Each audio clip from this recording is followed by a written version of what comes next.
Radio Mayangkara dengan bangga mempersembahkan cerita rakyat yang dikemas dalam bentuk sandiwara radio.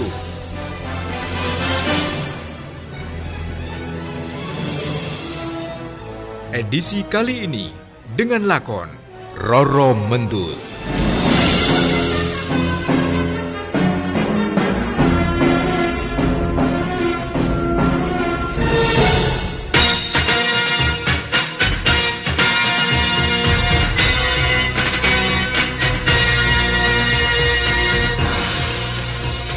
Edisi kali ini didukung pengisi suara Isman sebagai Sultan Agung, Bagus Hilman sebagai Noyodarmo, Andrian Purnama sebagai Wiroguno, dan Tias Tiara sebagai Roro Mendut, dan ilustrasi musik dan narator Agung Laksono.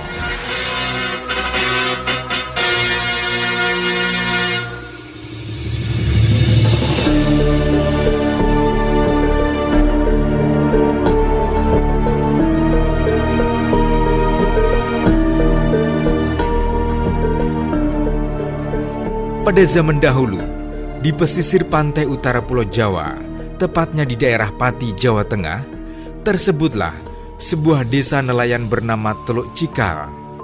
Desa itu termasuk ke dalam wilayah Kadipaten Pati yang diperintah Adipati Pragolo. Kadipaten Pati sendiri merupakan salah satu wilayah taklukan dari Kesultanan Mataram yang dipimpin Sultan Agung. Di Teluk Cikal, hidup seorang gadis anak nelayan bernama Roro Mendut. Ia seorang gadis yang cantik dan rupawan. Roro Mendut juga dikenal sebagai seorang gadis yang teguh pendirian.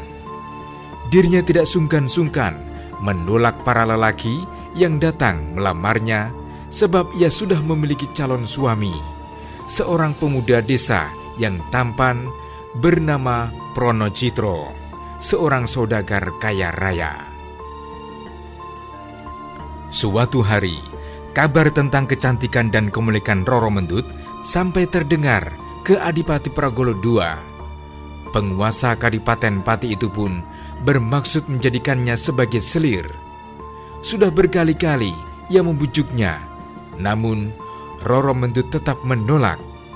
Merasa dikecewakan, Adipati Pragolo II mengutus beberapa pengawalnya untuk menculik Roro Mendut.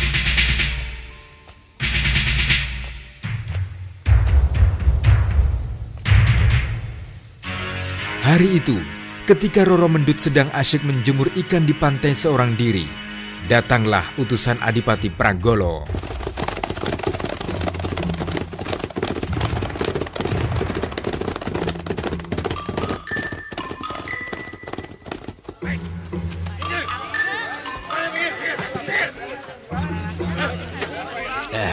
Ayo gadis cantik, ikut kami ke keraton. Lepaskan aku. Aku tidak mau menjadi selir Adipati. Aku sudah punya kekasih. Tidak, gadis cantik. Kamu harus ikut kami ke keraton. Ayo, cepat. Para pengawal itu tidak peduli dengan rengekan Roro Mendut. Mereka terus menyeret gadis itu naik ke kuda, lalu membawanya ke keraton.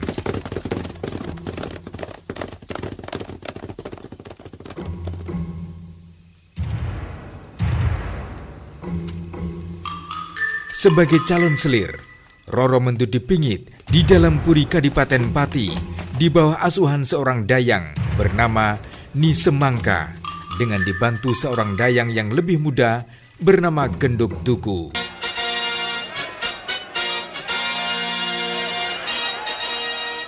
Sementara Roro Mendut dalam masa pingitan, di Kadipaten Pati sedang terjadi gejolak.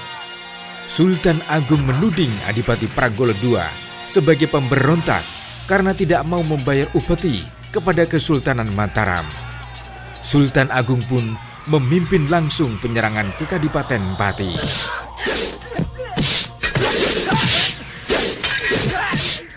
Konon, Sultan Agung tidak mampu melukai Adipati Pragolo II karena penguasa Pati itu memakai kere wajah atau baju zirah yang tidak mempan senjata apapun.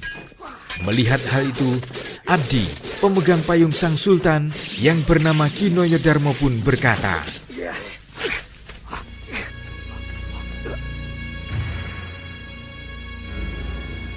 "Ampun Gusti Prabu, perkenankanlah hamba yang menghadapi Adipati Pragolo." "Baiklah Noyodarmo, gunakanlah tombak baru kelinting ini." Sendika dawuh Kanjeng Gusti Sultan, hamba laksanakan titah paduka. Berbekal tombak pusaka baru kelinting, Ki Noyodarmo langsung menyerang Adipati Pragolo. Namun, serangannya masih mampu ditepis Adipati Pragolo.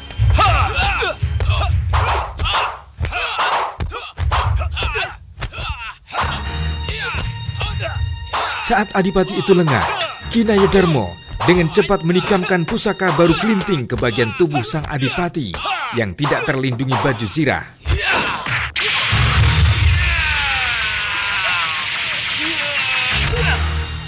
Adipati Pragolo pun tewas seketika.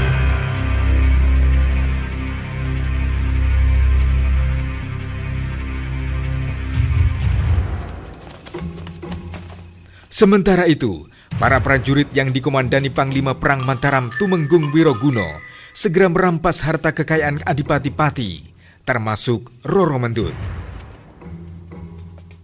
Tumenggung Wiroguno langsung terpesona saat melihat kecantikan Roro Mendut. Ia pun memboyong Roro Mendut ke Mataram untuk dijadikan selirnya. Tumenggung Wiroguno berkali-kali membujuk Roro Mendut untuk dijadikan selir, namun selalu ditolak. Bahkan di hadapan Panglima itu, Roro Mendut berani terang-terangan menyatakan bahwa dirinya telah memiliki kekasih bernama Pronocitro.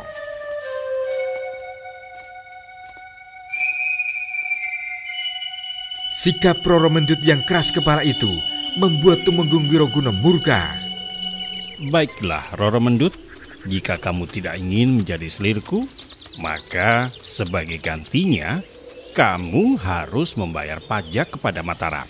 Inggih, Kanjeng Tumenggung, saya siap membayar pajak itu. Dan sekalian saya mohon izin untuk berjualan rokok di pasar. "Kenapa harus jualan rokok?" Inggih, Kanjeng Tumenggung, uang hasil jualan rokok untuk membayar pajak itu. "Baiklah, jika itu yang kamu mau." Terima kasih. Matur suwun Kanjeng Tumenggung.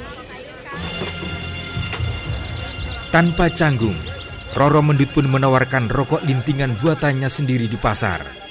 Dan ternyata dagangan rokoknya laku keras. Bahkan orang juga beramai-ramai membeli puntung rokok bekas isapan Roro Mendut.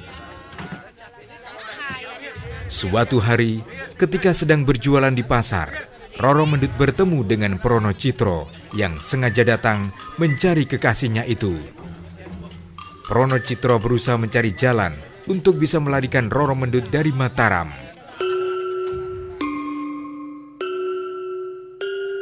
Setiba di istana, Roro Mendut menceritakan perihal pertemuannya dengan Pronocitro kepada Putri Arumardi, salah seorang selir Tumenggung Wiroguno, dengan harapan dapat membantunya keluar dari istana.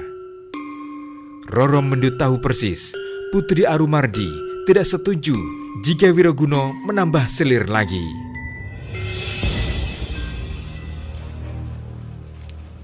Putri Arumardi dan selir Wiroguno lainnya yang bernama Nyai Ajeng menyusun siasat untuk mengeluarkan Roro Mendut keluar dari istana. Bersama dengan Pronocitro, Roro Mendut berusaha untuk kembali ke kampung halamannya di Kadipaten Pati. Namun, sungguh disayangkan, pelarian Roro Mendut dan Pronocitro diketahui Wiroguno. Pasangan ini akhirnya berhasil ditemukan para prajurit Wiroguno. Roro Mendut pun dibawa kembali ke Mataram, sedangkan secara diam-diam Wiroguno memerintahkan abdi kepercayaannya untuk menghabisi nyawa Pronocitro.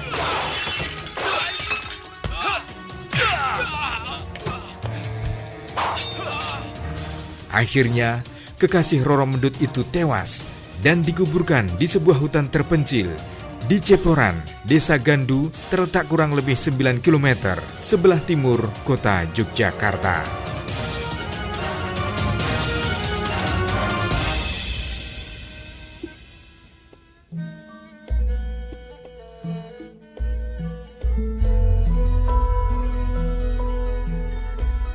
Sepeninggal Prono Citro, Tumenggung Wiroguna kembali membujuk Roro Mendut agar mau menjadi selirnya. Namun, usahanya tetap sia-sia. Gadis cantik itu tetap menolak. Sang Panglima pun tidak kehabisan akal. Ia kemudian menceritakan perihal kematian Prono Citro kepada Roro Mendut. Sudahlah Roro Mendut, percuma saja kamu menikah dengan Prono Citro. Apa maksud Kanjeng Tumenggung? Pemuda yang kamu kasih itu sudah tidak ada lagi. Kanda Prana Citra sudah tidak ada? Ya, Prono Citro sudah mati. Itu tidak mungkin terjadi. Aku baru saja bertemu dengannya kemarin. Jika kamu tidak percaya, ikutlah bersamaku. Akan kutunjukkan kuburnya.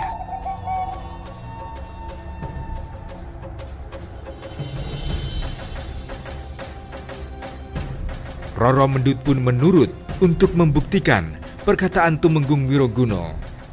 Betapa terkejutnya Roro Mendut begitu sampai di tempat Prono Citro dikuburkan. Ia berteriak histeris di hadapan makam kekasihnya. Kanda,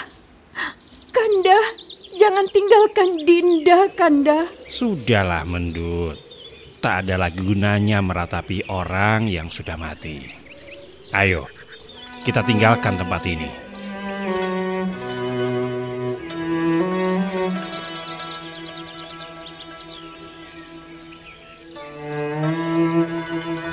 Roro Mendut pun bangkit, lalu mengikuti Tumenggung Wiroguna sambil terus menangis. Belum jauh mereka meninggalkan tempat pemakaman itu, Roro Mendut pun murka dan mengancam akan melaporkan perbuatan Tumenggung Wiroguna kepada Raja Mataram, Sultan Agung. Kanjeng Tumenggung ternyata jahat sekali. Perbuatan Kanjeng Tumenggung akan aku laporkan kepada Raja Mataram agar Kanjeng Tumenggung mendapatkan hukuman yang setimpal. Apa? Mau kamu laporkan? Jangan harap Mendut. Seketika, Tumenggung Wiroguna menjadi sangat marah. Ia kemudian menarik tangan Roro Mendut untuk dibawa pulang ke rumahnya.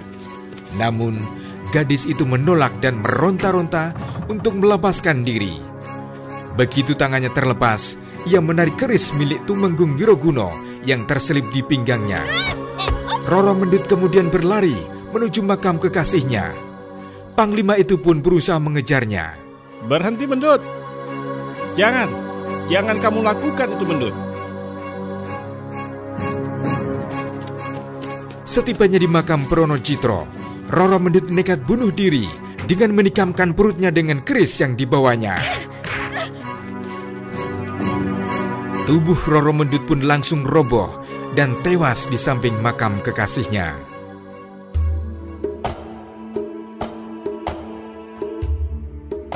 Melihat peristiwa itu, Tumenggung Wiroguna pun merasa menyesal atas perbuatannya. Oh Gusti, sekiranya aku tidak memaksanya menjadi selirku, tentu Roro Mendut tidak akan nekat bunuh diri. Penyesalan itu tak ada gunanya karena semuanya sudah terjadi. Untuk menebus kesalahannya, Tumenggung Wiroguna menguburkan Roro Mendut satu liang dengan Prono Citro. Begitulah kisah perjuangan Roro Mendut dalam mempertahankan harga diri dan kesetiaannya.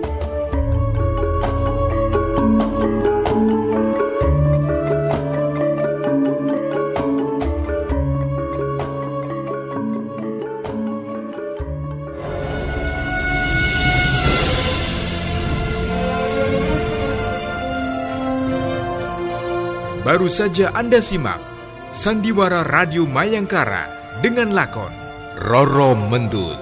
Sampai jumpa.